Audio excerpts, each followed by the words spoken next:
Hello student, welcome back to my channel कौरसे गीता। तो आज हम आपको बताने जा रहे हैं बिहार शिक्षा भर्ती 2023, जिसमें बहुत सारे स्टूडेंट को ललित कला के लिए एग्ज़ाम के लिए बहुत ही ज़्यादा कन्फ्यूज़न रहता है, बहुत सारे डाउट रहते हैं कि कौन से इसमें जो फॉर्म भर सकते हैं, कौन से नहीं। तो सबसे ज़्यादा डाउट होते हैं कि आईजीडी बॉम्बे वाले फॉर्म फिल कर सकते हैं या फिर बीए ड्राइंग एंड पेंटिंग से हैं वो फॉर्म फिल कर सकते हैं, या फिर बीएफए वाले जो फॉर्म फिल कर सकते हैं या नहीं। तो बहुत सारे स्टूडेंट पूछते हैं कि ये किसके लिए एलिजिबल है या कौन इसमें फॉर्म फिल कर सकता है, या फिर इसका जो एग्ज़ाम पैटर्न है तो उसके भी आपको इस बारे में यहाँ पर बताएंगे। तो ललित कला जो है यहाँ पर एग्ज़ाम के लिए उसका पूरा यहाँ पर जितना भी डाउट है तो आपको यहाँ पर बताया जाएगा। इवन आपको यहाँ पर ये भी बताया जाएगा कि इसका एग्ज़ाम पैटर्न कैसा होगा, इंटरव्यू होगा या नहीं। तो जितना भी डाउट है वो आपको तुरंत यहाँ पर क्लियर करा दिया जाएगा। अगर 1% आपका कोई भी डाउट रह जाता है तो आप कमेंट करके ज़रूर बताइएगा, उसका डाउट तुरंत क्लियर कराया जाएगा और आपको तुरंत रेस्पॉन्स मिलेगा। ठीक है, तो चलिए फिर स्टार्ट करते हैं कि बिहार शिक्षा भर्ती में जो ललित कला के लिए जो वैकेंसी आई है कि ये एलिजिबल हैं आईजीडी, बीए या फिर बीएफए। तो फिर स्टार्ट करते हैं ललित कला के लिए बिहार शिक्षा भर्ती 2023 का। तो फिर यहाँ पर चलिए देखते हैं। अब हम यहाँ पर देखते हैं बिहार लोक सेवा आयोग का जो वैकेंसी आई है तो उसके के लिए क्या एलिजिबल है। तो अब हम बताते हैं, सबसे पहले वैकेंसी बताते हैं कि वैकेंसी कितनी है। तो यहाँ पर सबसे पहले देखते हैं ललित कला के लिए। तो यहाँ पर देखो, आप लोग देख रहे होंगे, आप लोग को देखो यहाँ पर क्या देखना है। ललित कला के लिए जो वैकेंसी आई है कुल टोटल 284 है, यानी कि कितनी है 284 वैकेंसी है। लेकिन यहाँ पर आपको ये भी बता देते हैं फीमेल्स वालों के लिए बहुत अच्छी अपॉर्चुनिटी है, तो उनको यहाँ पर आरक्षण मिला हुआ है, यानी कि 48, यानी कि इनकी सीट रिजर्व है, यानी कि जो महिलाएं हैं उनकी सीट रिजर्व है, उनके लिए आरक्षण दिया गया है। 48 इनकी सीट है। इसमें बॉयज़ यहाँ पर फॉर्म फिल नहीं कर सकते। मतलब फॉर्म क्या, मतलब इसके लिए इनको आरक्षण नहीं मिलेगा, ये सिर्फ महिलाओं के लिए है। इनका जो सीट है कितनी है 48 है। बाकी जो कुल टोटल है वो है 284 काफ़ी है, बहुत ज़्यादा है। आपको एक ही सीट बनानी है तो आप लोग के लिए ये वैकेंसी काफ़ी है। तो अब हम देखते हैं कि यहाँ पर जो बीए वाले फॉर्म फिल कर सकते हैं या आईजीडी वाले, तो अब हम उसके बारे में बताते हैं। तो सबसे पहले यहाँ पर देखते हैं, यहाँ बिहार स्टेट में देखो 3 हैं, 3 इसके पार्ट हैं। यहाँ पर एक मध्य विद्यालय है, एक माध्यमिक विद्यालय है और एक उच्च माध्यमिक है। देखो आप लोग को जो है इसमें देखना है माध्यमिक विद्यालय, यानी कि कौन सा है, टीजीटी वाला है। टीजीटी वाला है जिसमें आपका कौन सा है 9th है और 10th है। तो ये है क्लास है 9th और 10th वालों की, जो कक्षा 9th और 10th वाले हैं उनके लिए ये है। तो उनके लिए आपको बताते हैं कि उसके लिए क्या करना है। तो यहाँ पर सबसे पहले हम देखते हैं कि कक्षा कौन सा 9th और 10th, तो यहाँ पे कक्षा 9 और 10 का देखते हैं। तो यहाँ पर इसके बारे में बताते हैं। सबसे पहले कक्षा 9 और 10 के लिए इसका जो उन्होंने रखा है माध्यमिक जो है विद्यालय के लिए, उसके लिए क्या है, ठीक है। तो उसको लिए बताते हैं। सबसे पहले देखो सारी शिक्षा का नहीं देखना है आपको, यहाँ पर हम पहले देखते हैं किसका, कला का देखते हैं। तो यहाँ पर आप लोग को कला का ये दिखाई दे रहा है। देखो कला है जो ललित कला, ये है आपका सब्जेक्ट। सबसे पहले आपको बता देते हैं कि इसमें जो एलिजिबल है वो मतलब कौन है यहाँ पर इसमें फॉर्म फिल कर सकते हैं। तो कम से कम यहाँ पर 50% अंकों के साथ किसी मान्यता प्राप्त विश्वविद्यालय अथवा मान्यता प्राप्त बोर्ड या संस्थान में ललित कला विषय में स्नातक उपाधि और उसके समक्ष अर्हता। यानी कि इसका कहने का मतलब ये है कि जो ललित कला वाले हैं इसमें कोई आपकी स्नातक उपाधि होनी चाहिए ललित कला विषय में। यानी कि कहने का मतलब ये है कि आपका या फिर बीएफए हो या फिर आपका ड्राइंग एंड पेंटिंग से हो। कहने का मतलब ये है कि मतलब ड्राइंग एंड पेंटिंग से भी इसमें फॉर्म फिल कर सकते हैं। जो बीए वाले हैं यानी कि ड्राइंग एंड पेंटिंग से है वो फॉर्म फिल कर सकता है, जिसके यहाँ पर कम से कम 50% उसके अंक हो, ठीक है। तो ये चीज़ आपको याद रखना है। ये चीज़ है ललित कला विषय से, या फिर इसमें दिया है देखो अथवा दिया है, अथवा उसके समक्ष अर्हता, ये है ललित कला विषय, ये हो गया तो बीएफए का हो गया। ये कौन सा हो गया, बीएफए वाला हो गया। और उसके समक्ष अर्हता है यानी कि बीए आर्ट्स एंड मतलब जो ड्राइंग एंड पेंटिंग्स वाले हैं वो भी फॉर्म फिल कर सकते हैं। ये तो हो गया उनका। अब हम बात करते हैं इसका जो दूसरा पॉइंट है। इसका दूसरा पॉइंट है कि जो एमएफए वाले, देखो एमएफए वाले भी तो इसमें कर ही सकते हैं, जो एमएफए वाले हों या बीएफए वाले वो तो कर ही लेंगे। अब हम इसके बारे में बात करते हैं कि इनके लिए बीएड ज़रूरी है या नहीं। तो यहाँ पर बीएड बताने से पहले आपको बता देते हैं, यहाँ पर देखो अभी आप लोग ने ये वाला पॉइंट देखा था, ये जो ललित कला वाला है ये आप लोग ने देखा था। इसका जो है ये तो आपका ये है ग्रेजुएशन का बता दिया है कि अपना ग्रेजुएशन होना चाहिए, सब्जेक्ट का बता दिया है। अब हम देखेंगे यहाँ पर जी वाला पॉइंट आपको दिख रहा होगा, ये वाला पॉइंट जो जी वाला है, जो 9th 10th के लिए यहाँ पर विशेष विद्यालय अध्यापक के लिए आवश्यक शैक्षणिक योग्यता है वो क्या है। देखो यहाँ पर पूछा है, यहाँ पर बता रहा है कि न्यूनतम कम से कम 50% अंकों के साथ किसी मान्यता प्राप्त विश्वविद्यालय से स्नातक उपाधि होनी चाहिए, या फिर कोई मतलब जो भारतीय पुनर्वास परिषद मान्यता प्राप्त संस्थान से विशेष शिक्षा में बीएड के साथ भारतीय पुनर्वास परिषद में कोई आपका वैध CRR मतलब धारित हो। ठीक है, तो यानी कि जो इसका कहने का मतलब है कि आपका जो 9th 10th है, जो मैंने आपको बताया था TGT वाला है, जो TGT वाला है आपका इसमें ग्रेजुएशन होना चाहिए 50 अंकों के साथ, जो आपका मैंने सब्जेक्ट बता ही दिया है। ये तो हो गया आपका 9th और 10th का हो गया। ठीक है, और भी आपको यहाँ पर बता देते हैं। अब इस फॉर्म को लेके सबसे ज़्यादा क्वेरी कौन सी होती है कि सबसे ज़्यादा पूछते हैं कि क्या हमारा एस्टेट नहीं है, क्या हम फॉर्म फिल कर सकते हैं।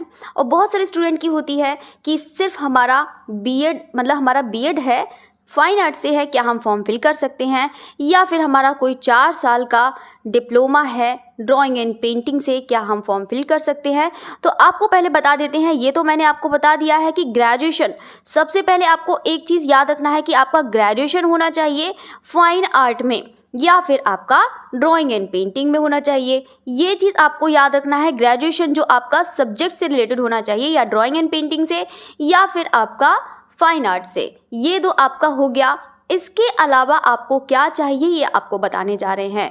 तो बहुत सारे स्टूडेंट की क्वेरी होती है, क्या एस्टेट और सीटेट क्वालिफाई होगा वही ये फॉर्म भर पाएगा, ये आप मतलब पूछते हैं स्टूडेंट। तो अब आपको बता देते हैं कि सबसे पहले बता देते हैं, देखो मध्य विद्यालय हमें इससे कोई मतलब नहीं है, हमारा कौन सा सब्जेक्ट है, माध्यमिक विद्यालय है, यानी कि कौन सा है, TGT वाला है, जो कौन सा है आपने मतलब 9th और 10th का है, ये है TGT का जो ललित कला के लिए वैकेंसी आई है। इसमें क्या बताया है कि माध्यमिक विद्यालय के अध्यापकों के विशेष विद्यालय अध्यापकों के लिए एस्टेट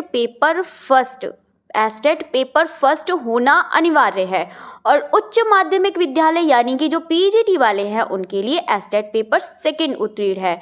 ये पॉइंट बहुत इंपॉर्टेंट है, क्योंकि यहाँ पर साफ साफ लिखा हुआ है कि शिक्षा विभाग के अंतर्गत विद्यालय अध्यापक के पद पर नियुक्त हेतु अनिवार्य अर्हता निम्नवत होंगी। ये तो इसका कंपलसरी है। तो आपको ये चीज़ पॉइंट मैंने बता दिया है, तो ये पॉइंट इसको बहुत अच्छे से देखिएगा। ठीक है, तो ये जो है बाकी जो सीटेट वाले हैं वो सीटेट इसमें आ जाएंगे। ये जो सीटेट वाले अगर भरना चाहते हैं वो मध्य विद्यालय में आ जाएंगे, जो 6 to 8 है।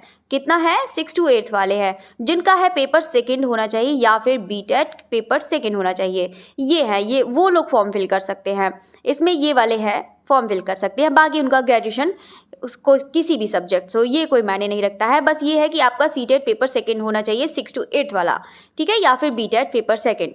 तो ये चीज़ आपका क्लियर हो गया तो एक बार कमेंट करके भी ज़रूर बताइएगा। अगर इसके अलावा भी कोई डाउट रहता है तो वो ज़रूर बताइएगा। तो अब हम बढ़ते हैं एग्ज़ाम पैटर्न का। इसका एग्ज़ाम पैटर्न क्या है, इसका इंटरव्यू होगा या नहीं होगा, तो इसके बारे में बात करते हैं कि इसकी चयन प्रक्रिया है वो कैसी होगी। तो चलिए फिर उसके बारे में बात करते हैं, इसके सिलेबस के बारे में। ठीक है, तो इतना समझ में आ गया है। यहाँ पर बता देते हैं कि ग्रेजुएशन होना चाहिए BA वाले जो ड्राइंग एंड पेंटिंग से है, लेकिन यहाँ पर या फिर BFA होना चाहिए, ग्रेजुएशन होना चाहिए, लेकिन आपका क्या होना चाहिए, एस्टेट होना चाहिए। एस्टेट कंपलसरी है, तभी आप ये फॉर्म फिल कर सकते हैं। अब हम देखते हैं यहाँ पर इसका जो एग्ज़ाम पैटर्न है वो कैसा है। तो एग्ज़ाम पैटर्न की तरफ बढ़ते हैं। यहाँ पर आपको यहाँ पर ये भी बता देते हैं कि इसकी जो चयन प्रक्रिया है कैसी है, लिखित परीक्षा है। इसमें इंटरव्यू कोई भी नहीं होगा, इंटरव्यू नहीं होगा, बिल्कुल भी नहीं होगा। इसमें जो भी है परीक्षा वो लिखित परीक्षा पर आधारित ही है। आप लोग एग्ज़ाम, रिटन एग्ज़ाम देंगे और आपका मेरिट बेस पर इसमें सिलेक्शन हो जाएगा। तो यहाँ पर पहले देखते हैं कि इसकी जो लिखित परीक्षा है उसका पैटर्न क्या है। इसमें कितने होंगे भाग, मतलब कुल टोटल जो है वो 150 नंबर का है। कितना है? 150 नंबर का है, जिसमें से 3 पार्ट हैं। पार्ट 1 है, पार्ट 2 है एंड पार्ट 3 है। पार्ट 1 में कितना है? 1 जो है पार्ट 1 में कितने क्वेश्चंस हैं, मतलब जो है कितने नंबर के हैं? 30 मार्क्स के हैं। और पार्ट 2 में जो है कितना है? 40 मार्क्स का है यानी। और जो पार्ट 3 है तो आप लोग देख सकते हैं 80 का है। ठीक है, पार्ट 3 कितना हो जाएगा? 80 का। तो ये तो पार्ट 1, पार्ट 2 और पार्ट 3 की बात हो गई, मतलब कुल टोटल यहाँ पर 150 का है। इसमें जो समय मिलेगा वो कितना मिलेगा? 2.5 घंटे का मिलेगा। यानी कि कुल कितने अंक है? यानी कि हर एक क्वेश्चन का 1 नंबर होगा। तो यहाँ पर देखते हैं पहले पार्ट 1। तो पार्ट 1 में इसको देखते हैं कि पार्ट 1 में क्या है। पार्ट 1 में वही है, देखो यहाँ पर 3 भाग होंगे यथा भाग 1 में। तो भाग 1, भाग 2, भाग 3 में यहाँ पे पहले देखते हैं भाग 1 में क्या है। तो भाग 1 में क्या होगा? यहाँ पर हिंदी है और भाषा या व्यवहारिक ज्ञान। इस भाग में अर्हता कम से कम 30% अनिवार्य है। यानी कि इसका कहने का मतलब ये है कि मतलब जो पार्ट 1 आएगा, जो हिंदी वाला पार्ट आएगा, जो भी इसका भाषा कोई भी हो सकती है, कोई उर्दू लेता है, कोई बांग्ला में, कोई भी लेता है अपनी भाषा का, तो उसमें कम से कम आपको 30 नंबर लाना ही है। अगर 30 नंबर से कम आए, चाहे आप सब्जेक्टिव कितना भी अच्छा कर लें, आपके लिए वो पेपर बेकार है। सेकंड पार्ट, थर्ड पेपर बेकार होगा जब तक आप 30 नंबर नहीं लेकर आएंगे। अब हम देखते हैं पार्ट 2। तो पार्ट 2 में देखिएगा कौन सा है। यहाँ पर दिखा रहा है कि सामान्य अध्ययन के लिए प्राथमिक गणित है, मानसिक क्षमता परीक्षण है, सामान्य जागरूकता, सामान्य विज्ञान, सामाजिक विज्ञान, ये है। तो आपको लोग एनसीईआरटी की बुक पढ़िएगा तब भी ये आपके इसमें बहुत सारे क्वेश्चंस मिल जाएंगे। और आप लोग रीजनिंग का भी पढ़िएगा तब भी यहाँ से मिल ही जाएगा। ठीक है, अब हम देखते हैं जो मेन है आपका भाग 3 है। भाग 3 में क्या है? मध्य विद्यालय के अध्यापकों के लिए एक विषय पत्र है। ये जो है ये क्या है? एक अध्यापक के लिए एक विषय पत्र है, यानी कि जो आपका सब्जेक्टिव होगा। उम्मीदवार इन पत्रों में किसी एक पत्र को चुनाव किया जाना है। ये है गणित, विज्ञान, सामाजिक विज्ञान, उर्दू, हिंदी, ये सब है। यानी कि इसका कहने का मतलब है आपका कोई भी सब्जेक्ट हो सकता है, कि चाहे आपका गणित, विज्ञान कोई भी है, जो एक पत्र यहाँ पर इसका चुनना है। तो यहाँ पे भाग 3 में वही चीज़ दिया है कि पिछड़ा वर्ग एवं अति पिछड़ा वर्ग, इससे तो कोई मतलब नहीं यहाँ पर। ठीक है, तो आपको बस यही बता देते हैं कि यहाँ पर लिखा हुआ है कि उपरोक्त विषयों में पाठ्यक्रम जो है एससीईआरटी यानी कि एनसीईआरटी से संबंधित होंगे, यहाँ पर लिखा भी हुआ है। लेकिन इसका स्तर उम्मीदवार हेतु निर्धारित न्यूनतम अर्हता के आलोक में होगा। ठीक है, तो ये चीज़ है, आपको मैंने बता ही दिया है कि पार्ट 3 आपका जो होगा इसमें जो पूरा ही बता दिया है कि पार्ट 2 में क्या होगा, पार्ट 3 में क्या होगा। पार्ट 3 आपका सब्जेक्टिव है, पार्ट 2 में आपका जैसे है यहाँ पे सब्जेक्ट दिए ही हैं, ये है सामान्य विज्ञान, मानसिक क्षमता, ये सब यहाँ पर होगा। ठीक है, तो ये तो रहे आपके पूरे मार्क्स के, और बाकी मैंने पूरा पार्ट 1, पार्ट 2, पार्ट 3 बता ही दिया है, तो आप लोग यहाँ पर देख सकते हैं। बाकी अगर हम यहाँ पर एक नोटिफिकेशन और भी होगा, ठीक है, तो उसको भी आपको बता दिया जाएगा। अभी जो है एक नोटिफिकेशन और आएगा तो उसको भी अच्छे से बता दिया जाएगा कि यहाँ पर सब्जेक्ट में क्या क्या है, पूरा सिलेबस क्या है। जो है पार्ट यहाँ पर पार्ट 1 इतना बता दिया है कि पार्ट 1, पार्ट 2, पार्ट 3 में क्या होगा, बस ये है। ठीक है, बाकी सब्जेक्ट का वही सेम सबका ही रहता है, सेम पूरा ही सब्जेक्ट का वही रहता है। ठीक है, तो ये चीज़ आप लोग याद रखिएगा। आपको ये वाला बताना था, ये वाला। ठीक है, तो याद रखिएगा ये 9th 10th वाला, ये जो है 9th 10th वाला, ये चीज़ याद रखिएगा। जो अगर आप फॉर्म कभी देखें या फिर नोटिफिकेशन दिखे तो इसको देख लीजिएगा। ये 9th 10th वाला है, टीजीटी वाला, ये 9th 10th वाला। आप लोग उसको मत देखिएगा, 6 to 8 वाला मत देखिएगा, 6, 7, 8 वाला मत देखिएगा। ठीक है, आप लोग को जो देखना है इसमें से ये वाला पार्ट देखना है, जो है आपका 9th 10th वाला देखना है, जो टीजीटी वाला है, ये आपको बता देते हैं। तो इसमें आप लोग कंफ्यूज मत होइएगा। तो यहाँ पर आपको बता ही दिया है पार्ट 1 में क्या क्या है, पार्ट 2 में आपका क्या है, सामान्य अध्ययन पत्र जो है यहाँ पर ये चीज़ होगा, पार्ट 3 में आपको बता ही दिया है। ठीक है, जो आपका सब्जेक्टिव होगा तो आप लोग यहाँ पे सब्जेक्ट अपना चुन सकते हैं। ये है आपका सब्जेक्ट, ठीक है। तो इसमें से आप अपना कोई सा भी सब्जेक्ट यहाँ पर चूज़ कर सकते हैं। ये है, ठीक है। तो ये वाला, ये जो है ललित कला वाला आपका ललित कला है ना, तो पार्ट 3 में इसको ये चूज़ कर सकते हैं। तो ये तो हो गया पार्ट 2, पार्ट 3 और ये पूरा हो गया है। तो आप लोग इसको अच्छे से देखिएगा। बाकी अगर इसके अलावा अगर कोई भी डाउट होता है तो आप लोग उससे तुरंत कमेंट करिएगा, आपको तुरंत इसका तुरंत ही रिप्लाई मिलेगा, ठीक है। तो बाकी आप लोग को पीजीटी से कोई मतलब है नहीं, ये 10th + 2 का है तो इसका कोई मतलब नहीं है, बस आपका 9th 10th वाला है, ललित कला वाला है, तो आप उसको देखिएगा। बाकी पूरा मैंने एलिजिबल उसको बता ही दिया है कि क्या क्या होना चाहिए, क्या क्या नहीं होना चाहिए।